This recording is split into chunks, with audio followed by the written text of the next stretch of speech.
Hola, mi nombre es Isaac Omar Santiago Ortiz y este es el video con el que presento mi investigación documental y de campo para el propedéutico 2019. Yo soy aspirante a ingresar al programa educativo de desarrollo comunitario. Por eso elegí un tema para esta investigación acorde con esta carrera. Elegí la investigación participativa y sus objetivos, los objetivos de esta investigación son ahondar en el bagaje teórico, en el marco teórico, pero también práctico de este método de investigación. Conocer y preguntar a algunos científicos sociales cuál es su experiencia y el impacto que han tenido utilizando la investigación participativa. Y por último, establecer en este espacio uno de reflexión para que todos juntos platiquemos sobre la investigación participativa, pero también sobre la intervención comunitaria, pero también sobre los proyectos que estamos desarrollando para crecer juntos. Un poco de antecedentes. Hasta antes de la primera mitad del siglo XX, la mirada de los científicos sociales era completamente vertical. Veíamos a las comunidades sociales, o veían a las comunidades sociales como un objeto de estudio, más o menos a la manera como lo hacían los científicos naturales. Es decir, ellos observan una planta, una piedra, y la observan como un objeto de estudio. Bueno, los científicos sociales hacían lo mismo con las comunidades humanas. Con una mirada jerárquica, vertical, ellos se instalaban arriba y solamente extraían la información que querían desde un punto de vista colonialista, eurocentrista. Claro, a ellos les preocupaba únicamente obtener la información que les permitiera colonizar estas comunidades y estas poblaciones, estas tierras.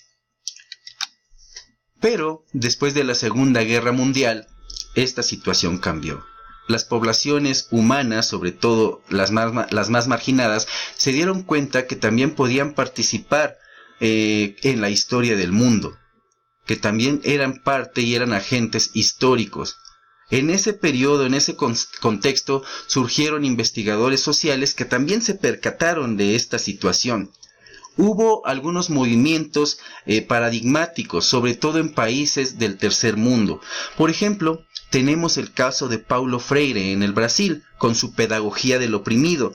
Él postulaba que entre otras muchas cosas, él postulaba que los saberes populares, los saberes de la gente común, tenían que equipararse teóricamente con los saberes científicos, con los conocimientos científicos.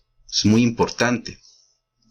En la India, por ejemplo, están los Boni Sena, los ejércitos de la tierra, que ocuparon tierras pacíficamente para utilizarlas ellos. Este movimiento fue impulsado por un investigador social llamado Kaluram. Este hombre no terminó sus estudios universitarios. Se dio cuenta que lo que estaba aprendiendo no le servía para esta situación, para lo que él observaba en la intervención social y comunitaria. Dejó sus estudios y se dedicó a trabajar directamente con las comunidades.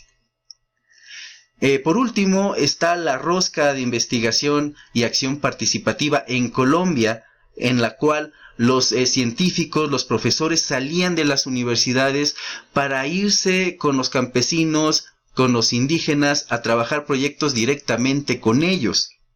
Estos antecedentes dieron origen a una manera nueva de pensar de los investigadores sociales. Y más o menos a principios de los 70s del siglo pasado, del siglo XX, un grupo de investigadores se dieron cuenta que esto era un movimiento que tenía que ser teorizado y tenía también que sistematizar sus prácticas. Se reunieron y dieron origen a la investigación participativa como método científico. Empezaron a brevar de distintas fuentes teóricas y prácticas como las que ya acabamos de ver y empezaron a crear los postulados. Ellos planteaban que la comunidad conoce sus necesidades y es preciso preguntarles, investigar en conjunto con ellos para desarrollar proyectos. También se dieron cuenta, como Freire, que los saberes populares eran muy importantes, tanto como la teoría misma. Y se dieron cuenta que las gentes comunes sabían cómo desarrollar y cuáles eran sus necesidades y cómo tratarlas y cómo trabajarlas. Entonces era preciso acercarse a ellas para crear un empoderamiento comunitario, es decir, que la gente común podía empoderarse porque podían crear conocimiento, proyectos y desarrollo comunitario. Y por último, también se planteó que el científico tenía que descolonizarse, deshacerse de aquellos conocimientos que había abrevado mediante la educación positivista, quitarse todo eso, quitarse ese ego que lo instauraba hasta arriba jerárquicamente de los procesos de investigación y ser una persona ética, un científico ético, es decir, reconocer en el otro tanto valor como el que tenía él mismo, y la práctica cotidiana, su vida misma, tenía que reflejar este convencimiento. En eso radica la ética del investigador. Obviamente también hice trabajo de campo, hice una encuesta como todos mis compañeros, y esta encuesta arrojó resultados muy interesantes. Ya les digo, los objetivos eran conocer cuáles eran las prácticas, cómo utilizaban los científicos sociales a los que recurrí la investigación participativa.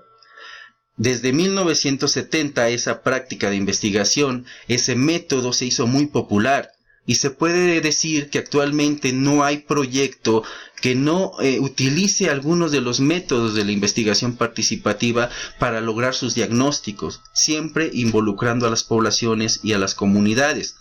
Hay proyectos gubernamentales, por ejemplo, que no preguntan a las personas cuáles son sus necesidades. Llegan, desarrollan un proyecto y el impacto de este proyecto no es el que se esperaba.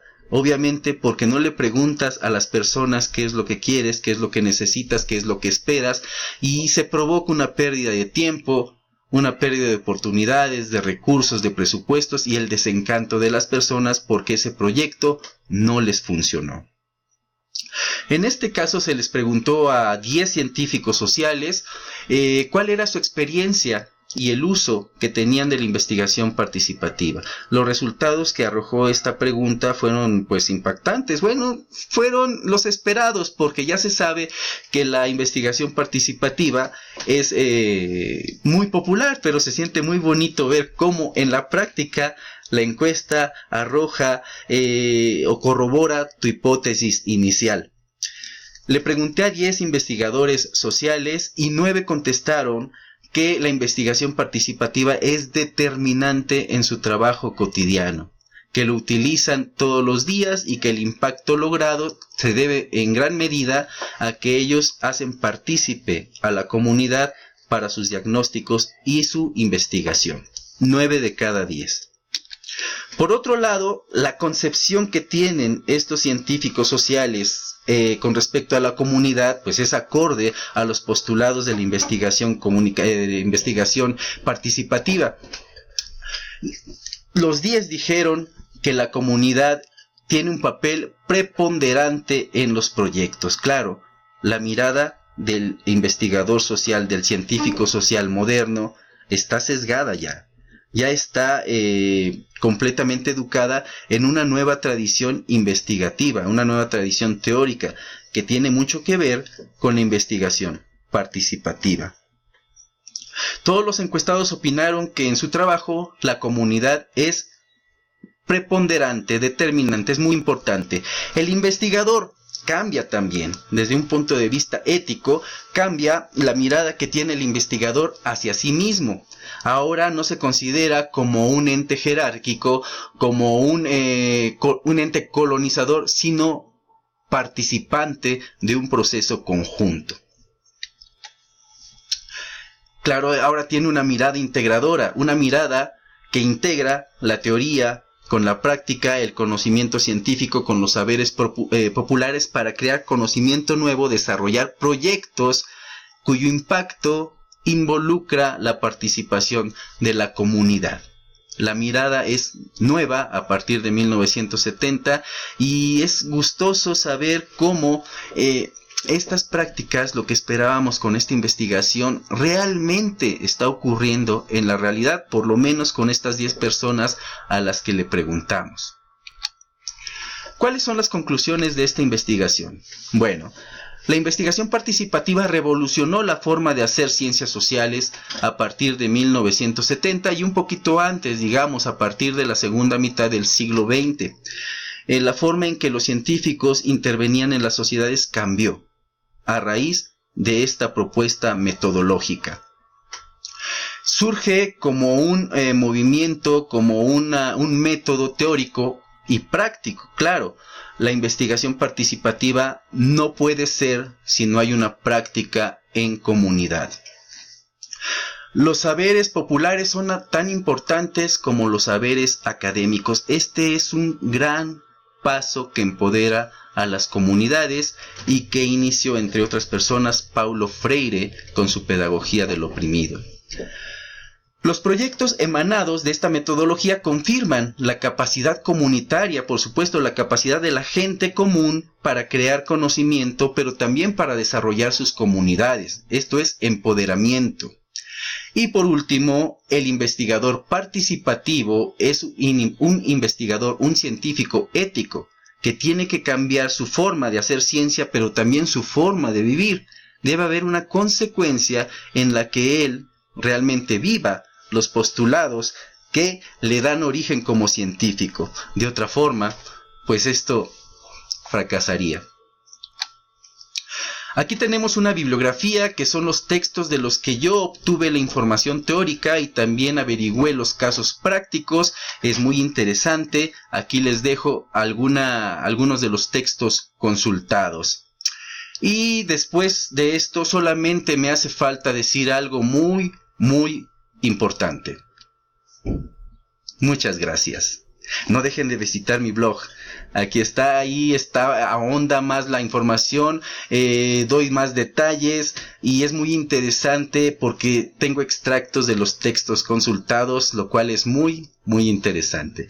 Muchísimas gracias.